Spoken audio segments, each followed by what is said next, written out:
Welcome everyone to our Sexuality, Love, Consciousness podcast, or to my podcast, our collective experience.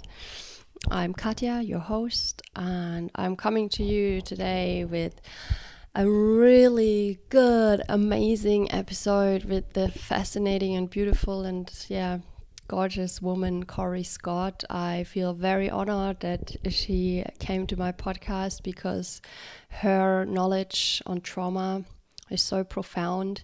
She helped me to bring into words a lot of the things that I feel about what's going on in our society nowadays, and it was just beautiful to talk to her because obviously she's a professional.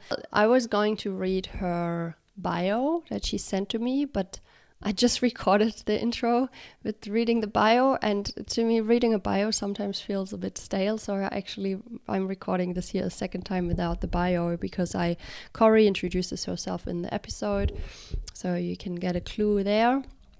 I will link her website in the description so you can check her out there as well, and you probably get a good taste of her energy in this episode. And it was just so beautiful talking to her also because of her energy. She really feels very embodied in this being a therapist or a former therapist and being a coach. So she has this really present energy that a very regulated nervous system, as is so important when we work with, I think, any kind of coach or therapist that is supposed to help us thrive and heal.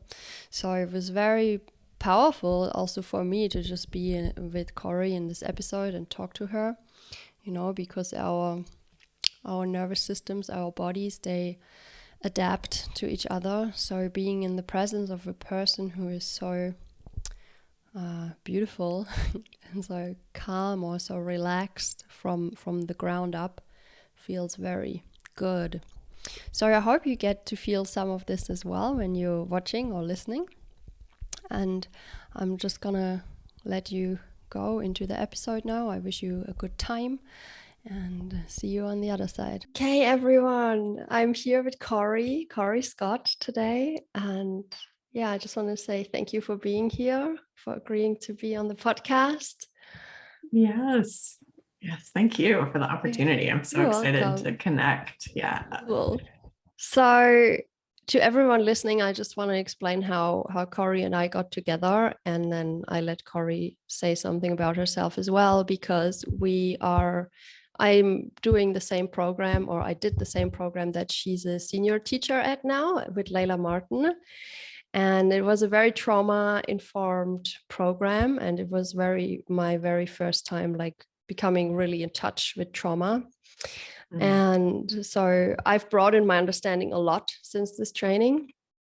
And it really happened that I had a personal experience, or actually several, but at some point I decided I want to like talk about this in a podcast with a professional, with a person who has quite a bit more experience about it, and you can even word it all the things better that I feel about trauma. Because the thing is, I just feel that trauma is so much more omnipresent than what we think. I used to believe you only are traumatized when you have like a violent rape or something, this happened to you, but I learned that this is not the case. And maybe Cory, you can just introduce yourself a little bit. And what I really liked, what drew me to you was that you said you're also into the epigenetics and the neurobiology of this whole thing. And I find this really interesting because I always also believe we are not our genes. We are actually actively creating our experience, and nothing's really fixed, is it?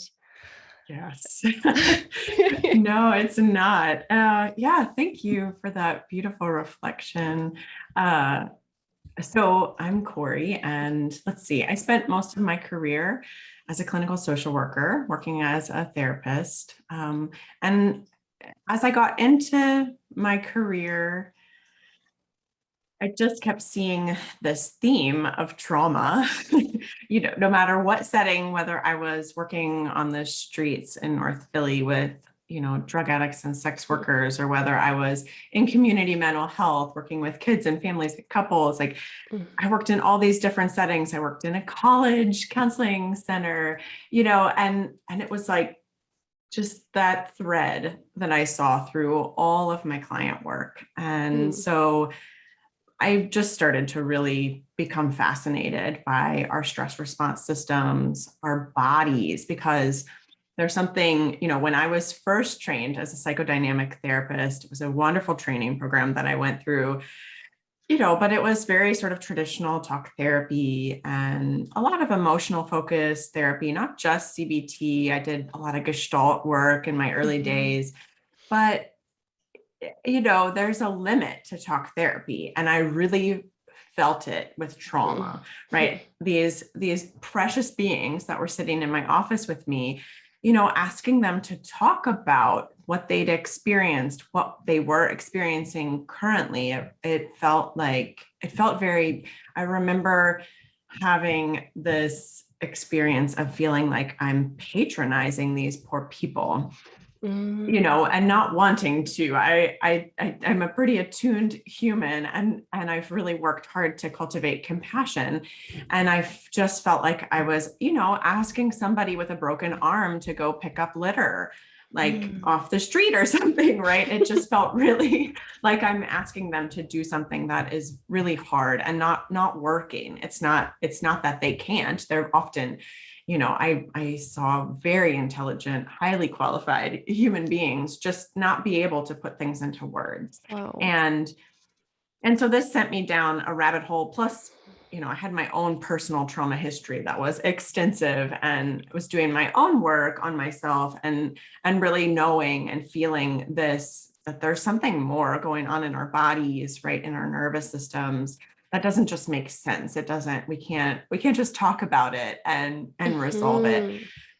So that sent me down like a long rabbit hole of, researching trauma, getting deep into the research, becoming EMDR trained, and then eventually fully certified, which, and also studying yoga and the role of the body and breath and the whole tantric lineage, which was my own personal healing path, really was through meditation and yoga and also many healing modalities aside from that.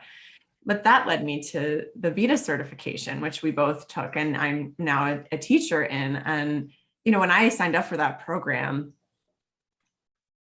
I'd always worked with sexuality. That was always a piece of my therapy practice.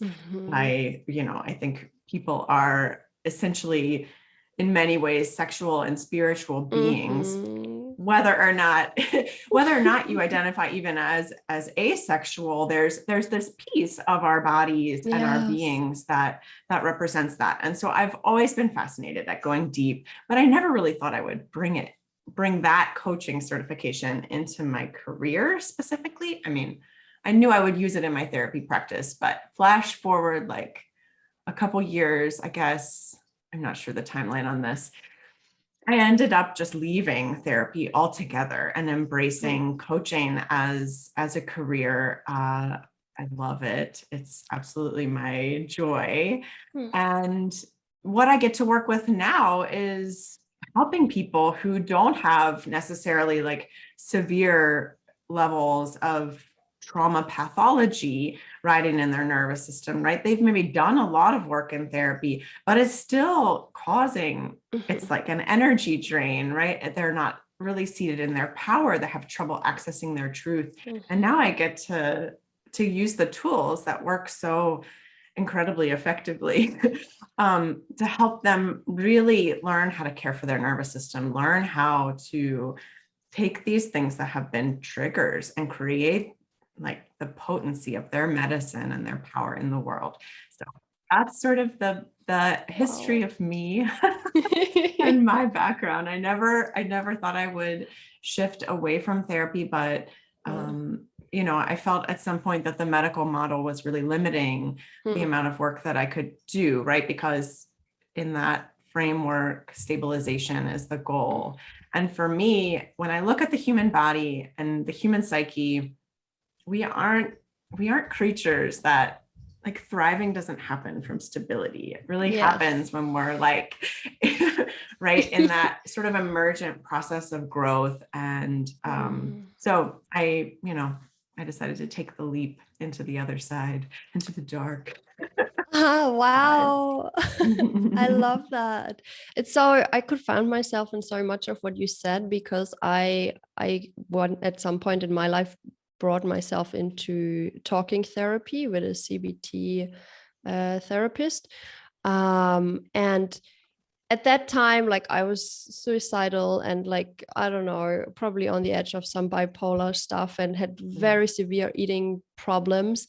And I just, it helped me to literally stabilize me in a sense. And it helped me to understand a little bit more thoroughly why I was acting the way I was acting, why I was feeling how I was feeling. I could put things in different drawers, so to say. And it helped me. But I really came to a point after like 1.5 years in there where I felt like I can't talk about this shit anymore. Like, I've literally chewed on it so many times. And I remember the day where I sat in this chair and I thought, I just want to lie on the floor and scream right now. This is how I feel.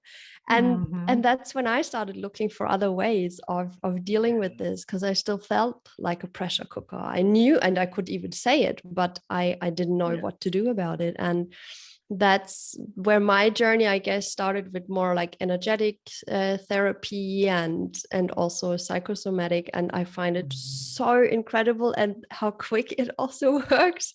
Sometimes it's kind of crazy. But so I wanted to ask you, because you said when you were working as a therapist, you saw more, it sounded like you saw more of the severe trauma that we probably think as child abuse or domestic abuse or all this kind of stuff. Is that true?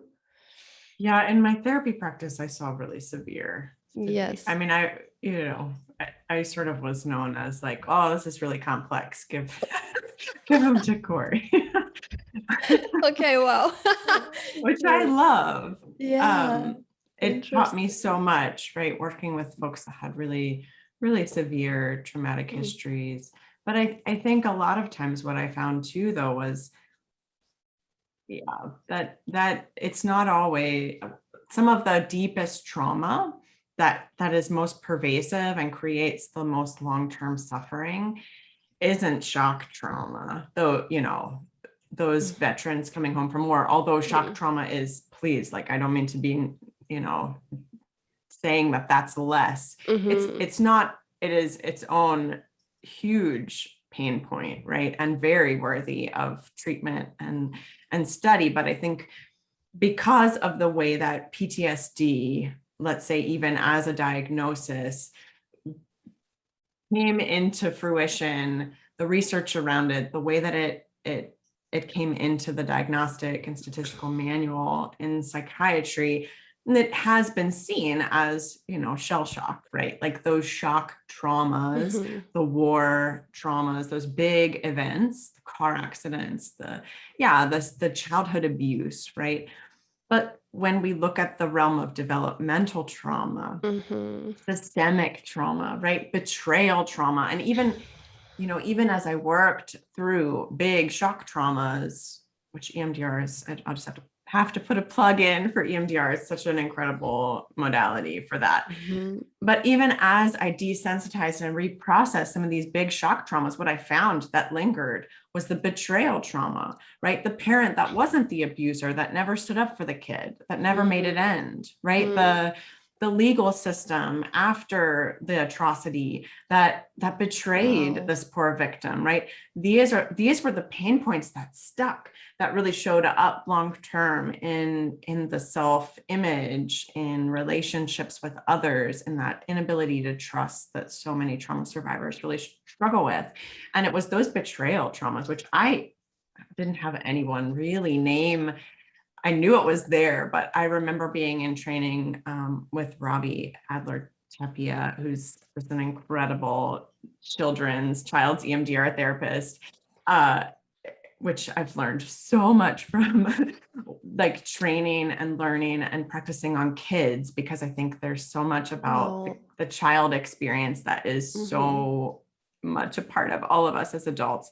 But she was the first one to really name that for me, like betrayal trauma. And I was like, whoa, that just named this pain point that I see all over the place, that it's hard because we don't validate it, because they didn't do anything wrong. Like that parent never hit me. That parent never, right, never drank. They were always there for me, but they never stopped it. Right. So there was that betrayal there, or, well, the legal system like did its best to address this issue and it's just the way it is. But actually there's a whole bunch of, violation and betrayal and shame and guilt and, all of that stuff still stuck around that. So that really opened my eyes to some of these more, let's call them maybe subtle forms of trauma that can be so pervasive and linger for so long and impact us.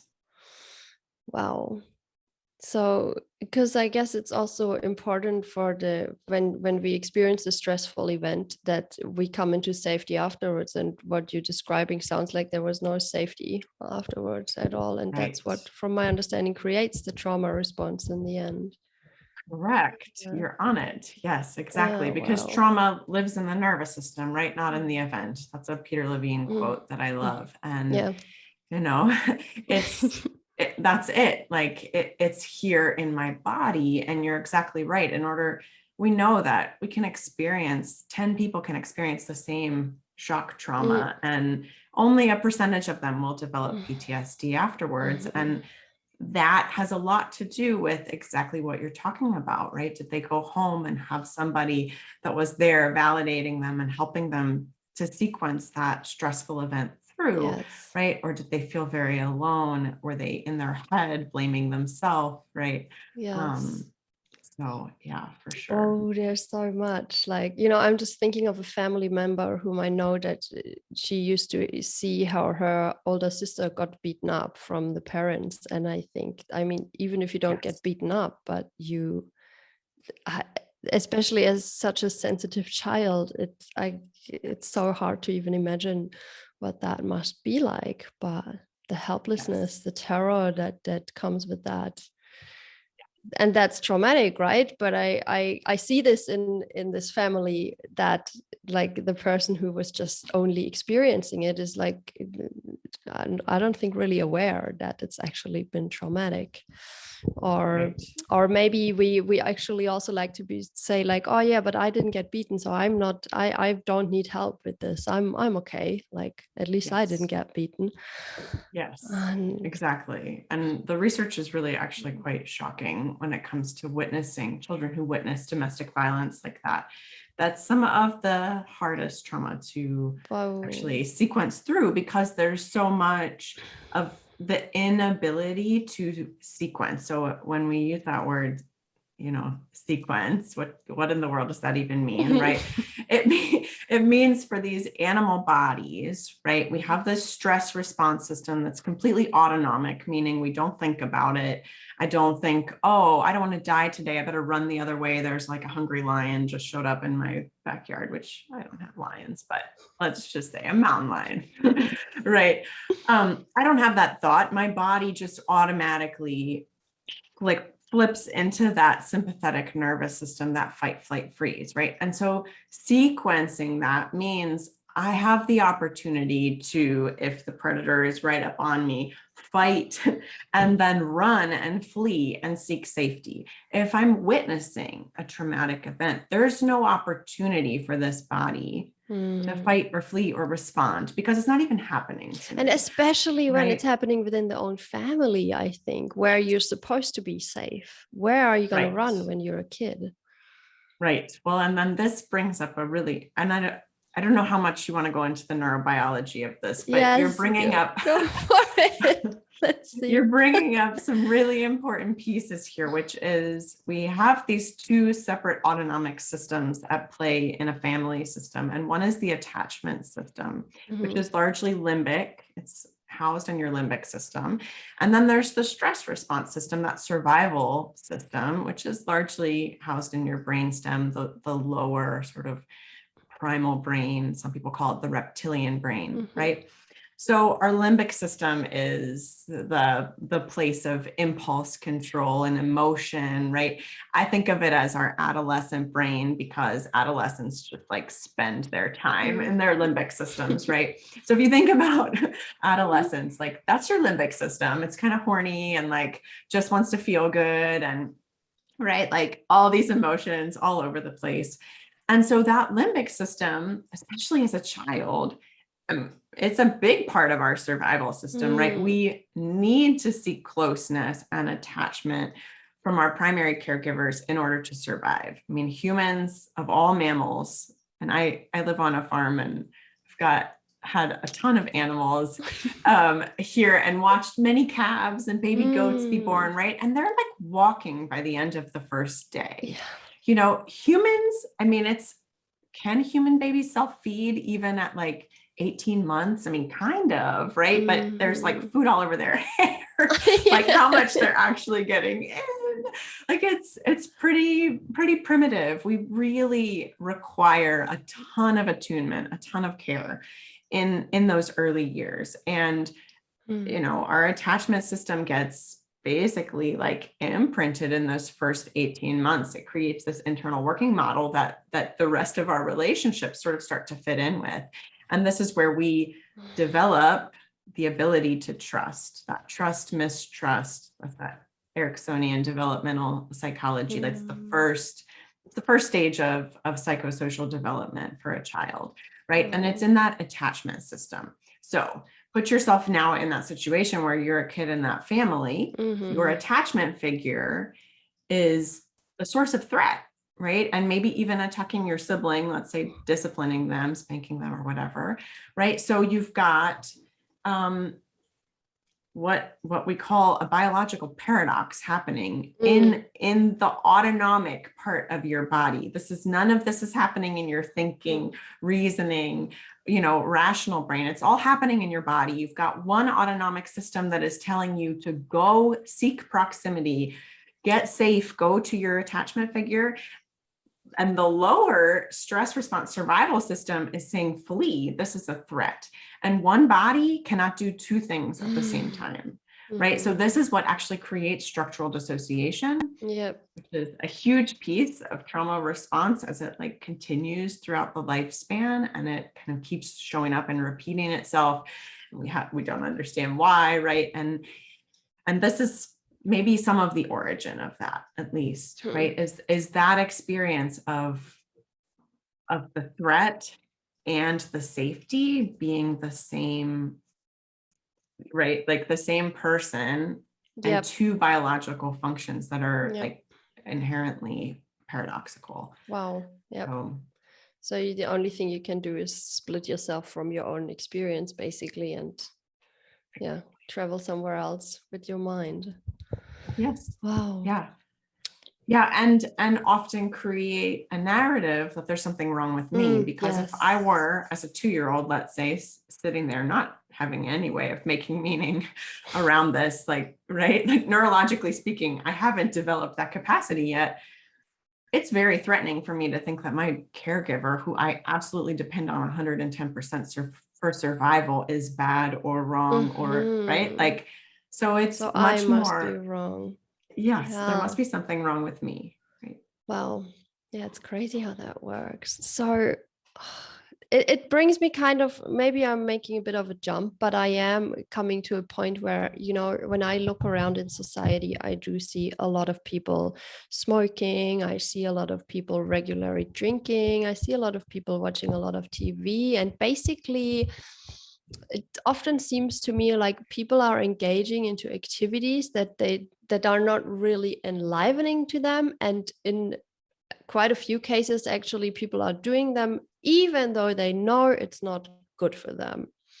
So it either seems to be like, oh yeah, I don't know what else to do with myself, or it's like, I know it's not good for me, but I do it anyway. And I really wonder where that kind of comes from, because obviously there's people who say like, oh yeah, and I was one of these people. I used to say like, my parents, they didn't get divorced. They were always like they did their best. And looking back, I can see where it kind of wasn't perfect. And obviously I found out what wasn't perfect in the therapy that I went through. But I was really oblivious to that. And I think I have the impression that a lot of people still don't understand it. Like when I try to explain to some people what I learned in therapy and why I became drug addicted and these things, I feel like people don't get it, because it seems to be such a subtle, energetic thing sometimes, like literally just like feeling not understood by the parent. Or because I had 3 siblings, sometimes it was just really busy and my mom couldn't take care of all of us at the same time. And Yes. it's that. Sorry, what do you have to say about that? Yeah, it's kind of normal way that our society works, but it causes some kind of traumatic responses within the body in so many people. I have the impression. yes, absolutely. Well, and I think we have to, I mean, in my mind, I have faced this a ton in my own personal life, and then also with my clients, right? Where in order to validate the pain and the wounding that has happened, it's like you almost have to go through this phase of like, yeah, othering, right, the parent, or scapegoating them. And I always want to bring compassion. Like everyone in this situation is doing the best that they can, right?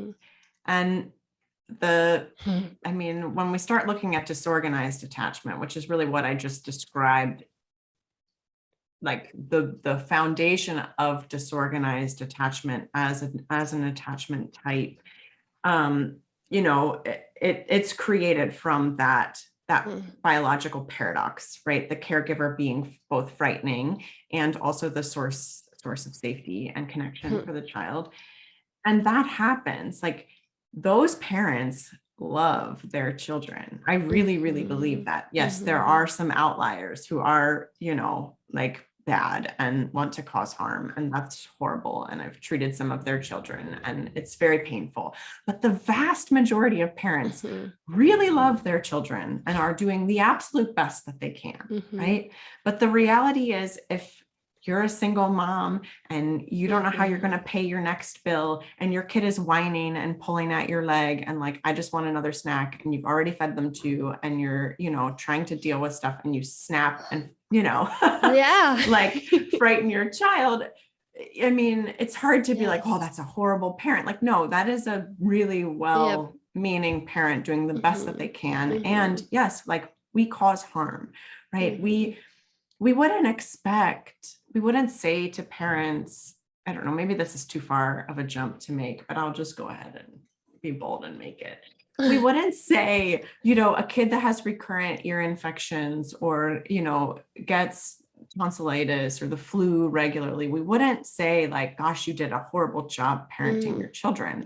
We would say like, wow, this kid obviously has some stuff going on in their immune system. Let's really support this family. Let's support this child, to be able to have a better functioning immune system. But we don't see mental health that way, I don't think, right? We see it as like, if you have mental health problems, then there must be someone to blame. If you're going to if you're going to go down the trauma path, then we've got to have like somebody to blame. Otherwise we can blame our genetics, right? But we like don't, there's no middle ground where it's like, hey, we're human beings with this delicate stress response system. It's going to get sick. Some of us are going to be more sensitive, like you said, and so these things are going to impact us more. And how can we have conversations with compassion where we're both validating the impact that those experiences had, because they can be very severe, right? Whether or not the parent intended, the impact can be huge. And we have to be able to validate that and also hold like wow, you were doing your best. Like I can Yeah. have compassion for you and still recognize the impact of this. But Yes. that's a gray area that if we step back and look at society at large, I find that talking about trauma, talking about mental health is threatening. It activates people's Mm. stress response systems. And what happens in your neurobiology when you're threatened is you create black and white thinking. It's like Mm. us versus them, Mm. right? Like all of that stuff starts playing out. And so it's like we watch it. I just watch it happen. It's like, this is what we're talking about. Wow. And now it's happening in this conversation, right? Like that sense of threat, that sense of othering, Mm. all the defenses that go up, and it just creates more of Yeah. the same harm. So That is so interesting because on my journey, obviously I went through the scapegoating and hating or being angry at the parents. And I guess it's probably part of the healing process, and it's in some part to some degrees necessary, maybe.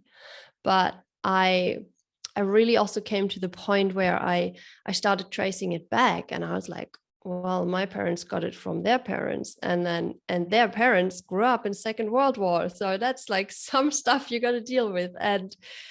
And then it was even when I started doing these tantric practices, and when I went to an ayahuasca ceremony, I literally felt my ancestors' pain and fear and the hardship that I had to go through. And I felt it in my own body. And I was like, well, it's no surprise that we're feeling like this sometimes, yes. because I could literally feel how it got passed on.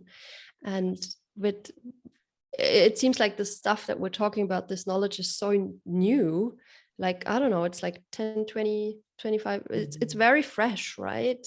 Mhm. So our grandparents who came out of Second World War, they were just surviving. They were like, okay, Yes. let's rebuild this country. Right. And they made children, they passed it on and passed it on. And now we're Yes. here and we're coming up with this knowledge and being able to heal so much of this stuff. But it goes back so far, right? It really does. Yes. And I think that that's the whole realm, of well, it's not entirely the realm of epigenetics, but there is that piece. And I think it has the opportunity for all of us to have more compassion for previous generations, right? Yeah. The way that my parents raised me was probably so much better than the way that they Yeah. were raised, right? And yet it created a lot of harm. I had a severe eating disorder in my Mm. late adolescence and early 20s that, was all trauma related. And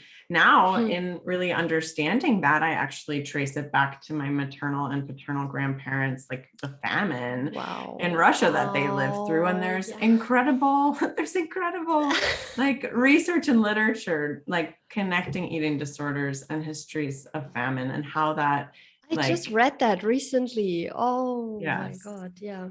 yes. So it is very much connected. Um, and I think again, what I've seen in my family at least is just this like terror of being scapegoated, right? I mean, Mm-hmm. ironically, like I was the scapegoat of my family growing up. But as I started to heal, there was such reaction around anyone taking responsibility or acknowledging any dysfunction, because it's like, but then we're not the good family that we want to Mm. think we are. And it requires a lot of humility and a lot of Mm. self-responsibility. And I think that's it's a hard place as we get bigger, looking at society, looking at, yeah, like addiction issues, mental health issues, as all of these things as potentially like trauma symptoms. Yeah. It requires all of us to take responsibility for our part in it. And I think that can be just so threatening if we're Yeah. really committed to a narrative that we're good, we're doing it right.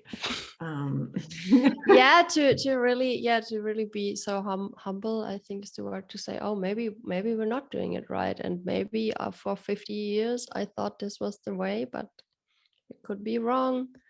And yes. yeah, That's And what's wow. effective is not always it's not always like right? Like shaming your kids. I mean, that's an effective way to control them. And you can Mm, justify that in a lot of ways. I'm not hitting my kids, I'm not abusing my kids, yes. right? But it has and it effectively like keeps your kid in check. But what is happening underneath, right? I mean, can be so toxic and so traumatizing, right? Again, like shame is such an inherent piece of that attachment system, Mm-hmm. because it's our innate emotional response. It's the response to the fear of disconnection. And so as we experience that shame response, it's there to help us reconnect, right, and reestablish connection, which is necessary to our Mm. survival. But again, you can see where we've used shame, Yes. big picture, small picture, right, to control one another. And it's just created a lot of trauma in our attachment systems. No wonder we can't stay married. No wonder, we do horrible things to each other. Like, right. Yes. And I just feel called to talk about this observation. What I see so often is also how parents talk to their own children, and like so mean, and sometimes yelling, or like, go to your room now, rah rah rah. And I'm always like so shockingly surprised, because I just think you don't talk to anybody else like this but your children. And Yeah. you literally created them and thought you wanted them. And I guess I mean, in most cases, or in, I don't know how many cases, but children are, I know people who really wanted their children. And then I really wonder, why are you talking to your kid like this when you wanted it? And of course, I'm not a mother, so maybe I can't understand, but at the same time, I find it so sad that Yes. children are being talked to like this when they are wanted, and when they're should be, or like, if you ask parents, they say like, my kid is my one and my everything. Yes. But then, and so I guess what I want to say is, I can understand that sometimes we lose it, and but why do we lose it? I think, I mean, that's the trauma response of the parent, isn't it, as Yes. well? Yes, 100%. Right. I have so much compassion for that parent you're Yes. describing, right? Because I've heard it come out of my own mouth to my children. And I remember, Mm. even just before they were talking and really pushing my buttons, like when they were Mhm. babies, I remember having a moment. I had a really high need firstborn, and I was in a, yeah, I was in a situation where life was quite stressful in terms of survival. Had moved out onto a very remote piece of land, and like all the things that could go wrong that winter went wrong. So we like, no power, no heat source. We had a chimney Oh, fire. Like my partner got really sick, like all the things. And I remember, yeah. and I had this baby that just wouldn't stop crying and would not be comforted, right? Like I was so mad. Well, I don't have to go down that path, but I had a lot of opinions about all of the different parenting strategies, right? I had just a few years prior to having my first, I'd completed my graduate degree. I had a specialization in child and family well-being. I had studied Mm. attachment like through and through. I was like So you knew textbook it. ready to be like the perfect parent, and I wanted to do it differently. And I remember being like, if I can barely resource myself with a supportive partner, with a graduate degree, with like some level of financial stability. I was pretty poor, but like was okay. I wasn't homeless. I wasn't, Mm. in dire straits. I had family support that I could rely on, that was Mhm. there, basically helping me to feel a level of like survival, like safety.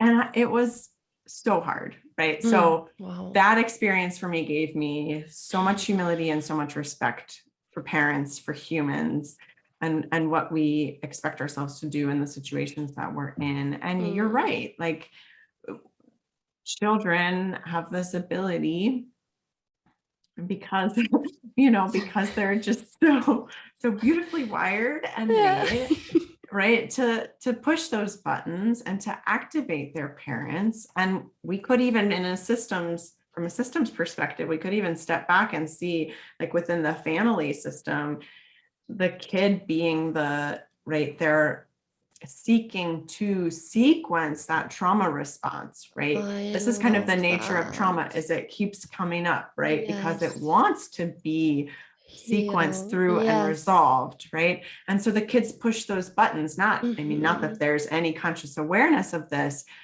but it keeps getting activated It's because it's an it's in. invitation to integrate it in a sense, right? Yes. Yes. Wow. But the way that the modern world works is like you're, on the train when this happens, or, Yeah. You you're have in to the go store. somewhere. Like you gotta get ready now. Just put on these Yeah, fucking boots and exactly. yeah. And I just need you to Wow. stop right now. And so now I'm lashing out at you because you're also like triggering all of this inside of me that feels so out of control and unresourced, right? And this is where we see Dan Siegel talks about you know, integration. And when we're leaving sort of what he calls the river of integration, that the human experience either goes into rigidity or chaos or some Mm. combination of the two, right? Yeah. And so watch parents, like you'll see that they're like either chaotic or they're super rigid. And, Mhm. when you see a fully integrated parent, they're able to be, somewhat Fluid. jovial, right? Yeah, Yeah. flexible and adaptive. Let's make this into a game, putting your shoes on. Like, can you show me the way that you put your shoes on? And I can be that parent, like even 95% of the time, right? But if I don't sleep well and, Yeah. things are not going well in other realms, and also we're running late, like it's going to be very hard to stay Yeah. resourced and Wow. integrated in that moment. And yet those are the moments that impact our children. So the good news, though, is Mhm. that the name of the game is repair. It's not perfection.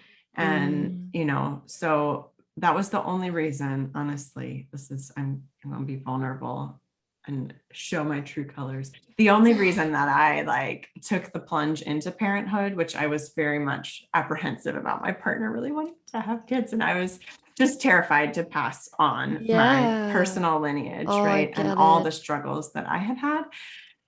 But I knew the power of repair. And so Mhm. that was what made me say, okay, I don't have to be perfect. All I have to do is own my part. And if there's Wow. anything that I have learned, it is how to own my part, and if I can be awful to my kids, but apologize and be honest and show up for Yes. them, like those are the people that I want to bring into Mm. this world, and so I said, okay, and I don't know how it's going to work out. Right. I Like, but I love that you say that because that's been my sense for a while that it's also like we don't have to suppress when we're angry at our kids. We can even express it, but then also express that you feel sorry. Also express that oh, I snapped, I lost it, I'm not perfect. Your yes, mommy is not perfect, and I think this is so important because I feel like parents suppress this I'm sorry part, maybe because of their own shame or because they want to keep up some facade of being authority person, whatever reason. But I feel like snapping at a kid and then going to apologize is so much more meeting them in yeah on one level and I feel like yes, this is so healing and repairing. I love yes. it. Well, and it gives us all, an element of like, okay, I can do this, right? Like, because none of us can be Yeah. perfect. There is no perfect. There Yes. just is no perfect parent, right? And even the notion of perfect parent, I would say, is just a form of rigidity. So, Hmm. it's not even like truly fully integrated. Um, and at the end of the day, it's like we don't want to avoid, well, this is my thought anyway. Here's my take on this is Yeah. it's not that we want to avoid trauma. I mean, yes, it's great to not cause harm, and I'm a full supporter of doing less harm and really bringing this information in so we can have more awareness and more consciousness around the impact that some of these really normalized behaviors and tendencies and habits have. But at the end of the day, the goal is not to not do any harm ever. To me, in my mind, the goal is to recognize where there's harm and to repair, right? And that's actually the source of resiliency. Resiliency doesn't come from living in a perfect environment. Yeah. No, it comes from getting your feet wet and your hands dirty and getting banged around and coming back from adversity, right? That's really where we create resiliency. So yeah. And it's so funny. I wanted to talk about sexuality, but I think we're either going to do it in another episode or because I want to say something to this what you just shared. And so the thing that I wanted to say was I totally forgot it. But you were saying resiliency and how important it is that, so what I find so important is that we meet each other in more truth and in more openness and authenticity, because I think there's so much being just swallowed down and held back. Because I noticed it now in my relationship. This is the first conscious relationship I'm in, I would say. And when I fuck up and I want to apologize, it's hard. I really have to put away my false pride and be like, oh, sorry, that was really not right what I said, or was really mean. And to do this, it baffles me how much courage or it requires to just jump over your own shadow there. But I think that's so crucial in this whole repairing and resolving what we're facing in society in general, to just be like, okay, I don't need to be right. I prioritize connection over righteousness. Yes. That's huge. And also recognizing that when you're in a fight response, which is what happens when we say things that are really mean, right? And I'm a fighter too, yes, right? Big time. That's definitely my go-to. And anyways, there's so much goodness in that. I will defend those of us that are wired to fight through and through, because it's the source of passion. Anger and passion are, they're the same energy, and there's so much goodness in that, right?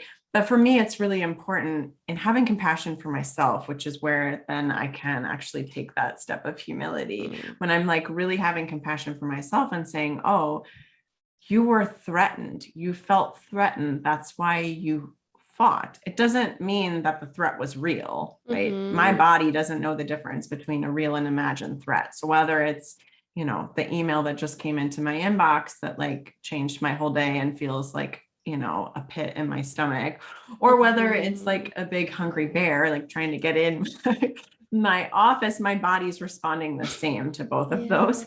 Right. And so whether it's my partner just saying something in a tone that triggers something that's totally below the level of consciousness that, was stored somewhere maladaptively in a trauma response. And now I'm coming at him, well, that's because my body felt threatened. Right. And when we can start to respect and create space for these animal bodies and allow them to have wild orgasms and crazy stress responses, and meet that with honor and compassion and a curiosity, because it's so often when there is trauma there's a big disconnect between the mind and the body, right? Especially with trauma. And then just across our world, we're definitely raised to be less embodied. So yeah. Oh shit, now how much time do you have anyway? I want to keep it at an hour usually, but yeah, I have my I can go a little bit beyond. Okay. I could, if you want to. But. Yeah, not too much either, but just what you said about we're not living so embodied, that's such an important aspect I find as well. And I think it comes from this emotional, quite sterile society that we live in, and that Yes. you're not allowed to be too much, or you shouldn't also be like there is like this fine box where you should be in, and not too much, not too little. And I think that just results in us not being connected to our feelings. Yeah. And I feel like this in itself is traumatic to our animal being that's so highly sensitive. It gets numbed down, and in childhood we learn to adapt, and in adulthood we need to use all kinds of substances or other ways to distract us from what we're feeling. So I guess that's why consumerism is so present in today's society, isn't it? That's Yeah. definitely a very powerful answer, Okay. to that question. Yes, I think it's a big piece of it for Yeah. sure. Cool. Yeah.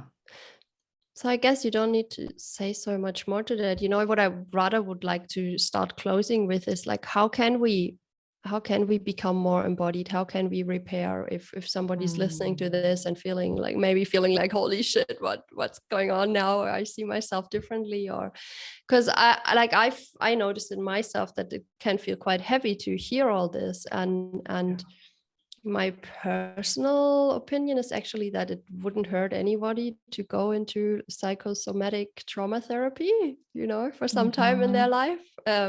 Yes. We don't need to be totally broken to go there. And I think that's one of the big issues, that people think, oh, I'm mentally ill if I go to therapy, but I actually do it to thrive, to remember my wholeness more. Yes. Absolutely.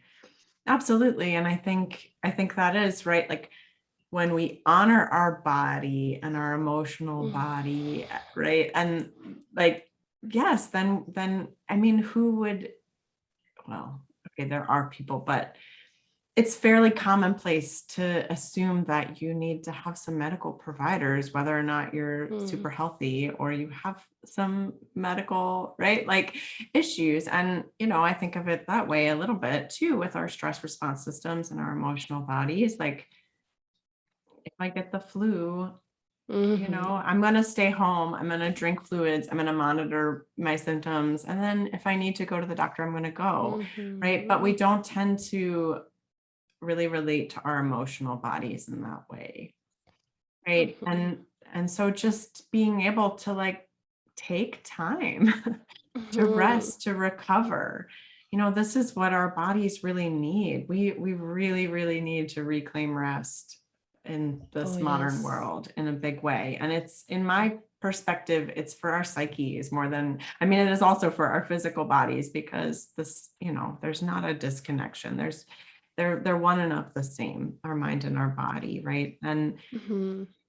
And so, like, taking time when you do notice that you're flipping out at your kids or your partner, or or your work, like you're just having tons of anxiety or overwhelm, right? Like, that's like a fever.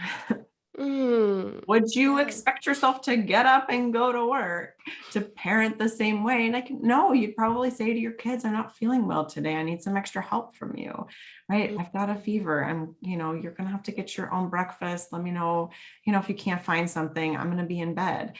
Right. And how can we start to create normalized ways of helping our stress response system to recover, and also listening to it and validating these symptoms, right? Whether they're snapping at other people, whether it's like, right, like sexual stuff, right? I mean, digestion and sex and sleep are like the three behaviors of the parasympathetic rest and digest nervous system. This is where Mhm. we see so many of the symptoms of trauma Mm. coming out and impacting our sleep, our sexuality, right? Our ability to digest our food, have like those cues Yes. for hunger and fullness, right? So really respecting that as, oh, this is a part of my being that's talking to me and asking for me to take some space, to do some healing work, to get some support, right? To take some time to ground back into my body.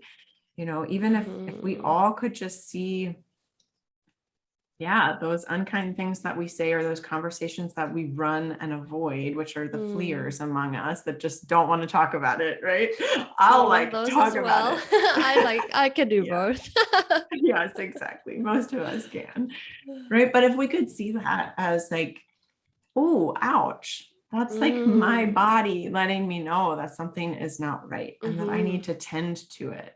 Yeah. Right. Like, that's a big piece of it. We're so often at war with our body and just trying to figure out how to push through. It's why we, take that Yeah. hit and keep going, or have that drink and, it'll be better So true. then. Right. Coffee, coffee, coffee, coffee. Yeah. Yes. Wow. Yes.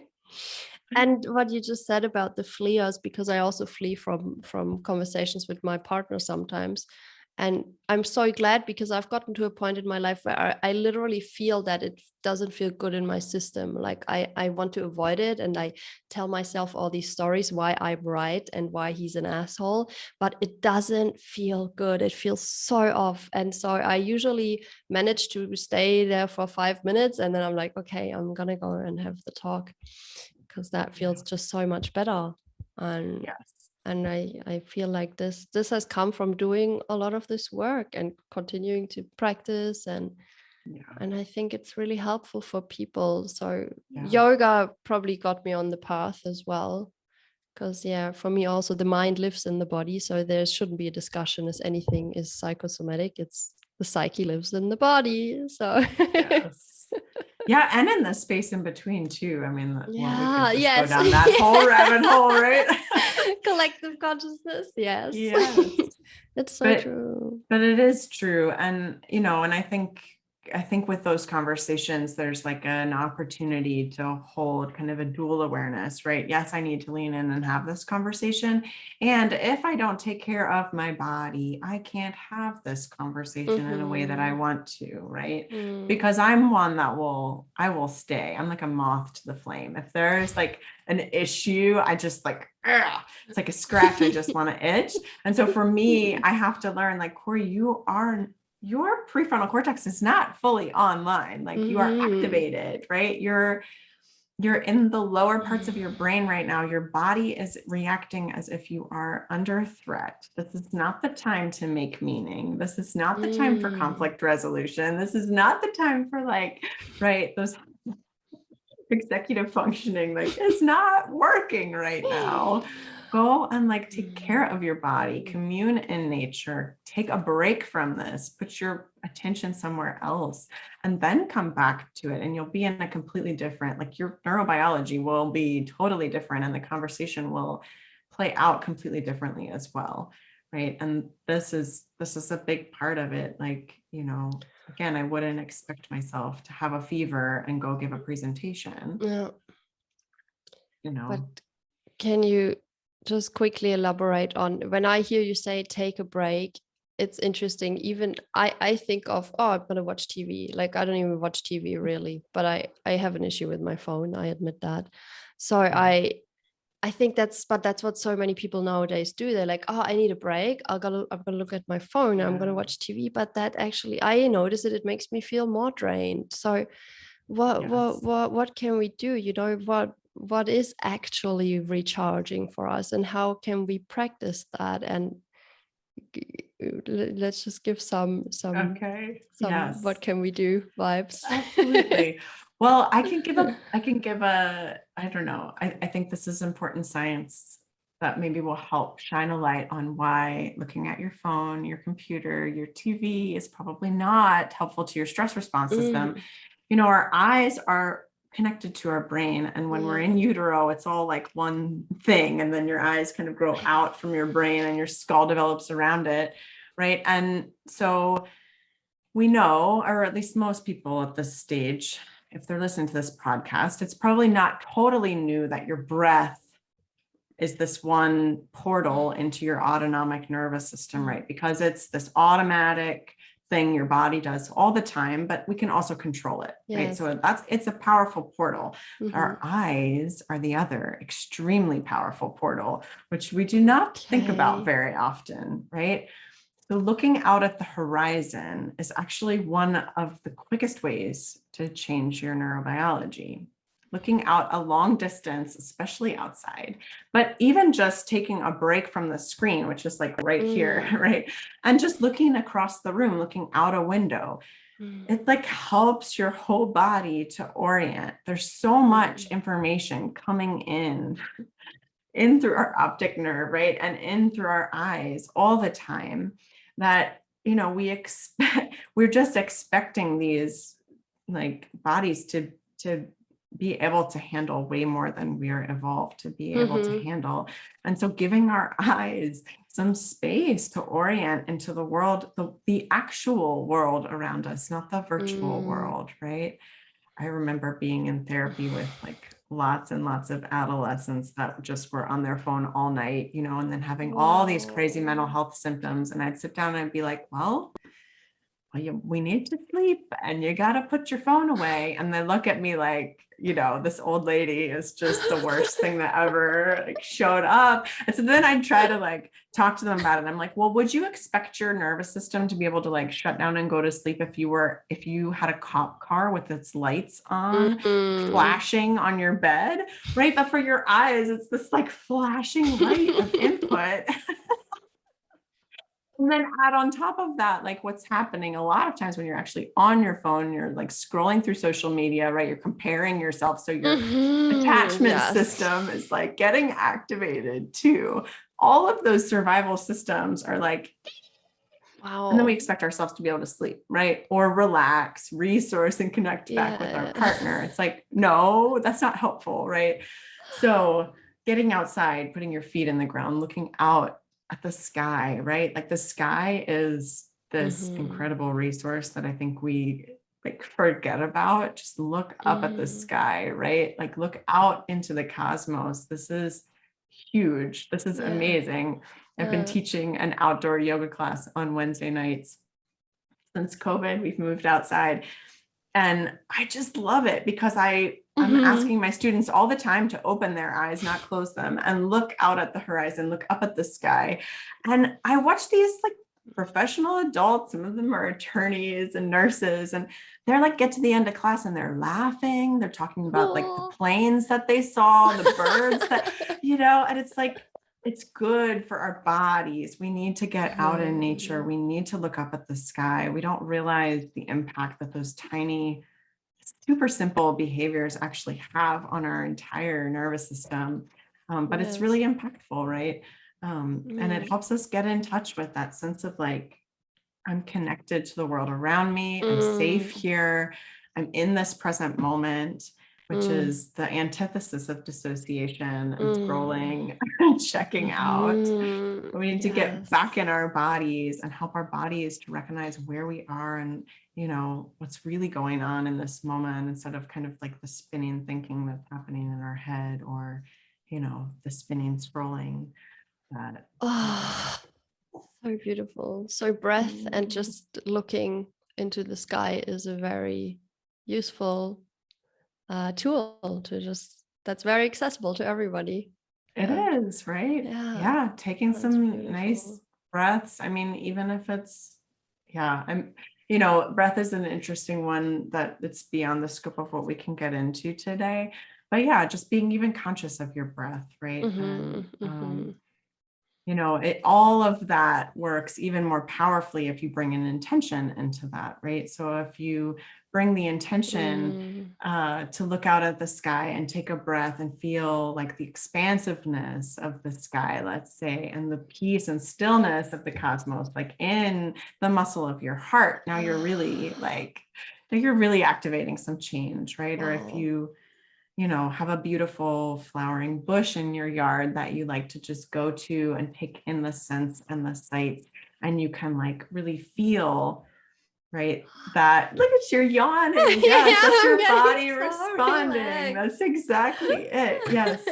And these are the ways that our body discharges stress is yawning and sighing and burping and, like shaking and, so right. important. And so leaning into that, letting your body like do that and being in your body as you do with that, with a felt sense of some sort of positive resource.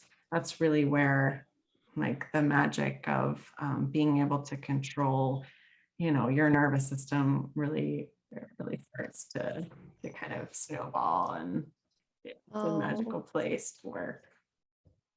Yeah, thank you so much. Yes. Sighing is so important. I sigh a lot, Mm-hmm. and yeah, feels so good. Always feels like a release. Yes.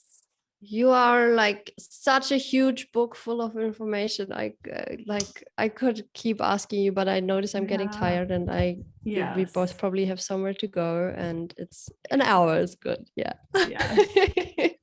But thank you so much. Yes. Yeah. I'd love Yes. to come back and talk sex and love. Okay, Oh my gosh. cool. Okay, yeah, cool. We'll do that. Thank you so much for being here. Oh, thank you. It was This so was a blast. beautiful. That was the podcast with Cory Scott. I thank you so much for your precious time, for listening to this. Well, I hope, I'm doing this, I'm recording these episodes because it's very dear to my heart that these kinds of topics and stories and this information and perspective, I don't really want to name anything as the absolute truth these days, because I think we're confronted with enough information to sort through. But what I'm wanting to do with these podcasts is to give a perspective. So this was a perspective, and you could say it's kind of my truth at the moment from my current state of consciousness. Everything's always changing. So that's that. I wish you a beautiful day, time, wherever you are. If you have any feedback to the podcast, I'd love to hear it. Send me a message. KatjaDeborah.com, KatjaDeborah.com, Deborah with H in the end. You can find me on Instagram. I link everything below. You can also find Cory if you got curious about her and her work. And I'll speak to you next time. Thank you.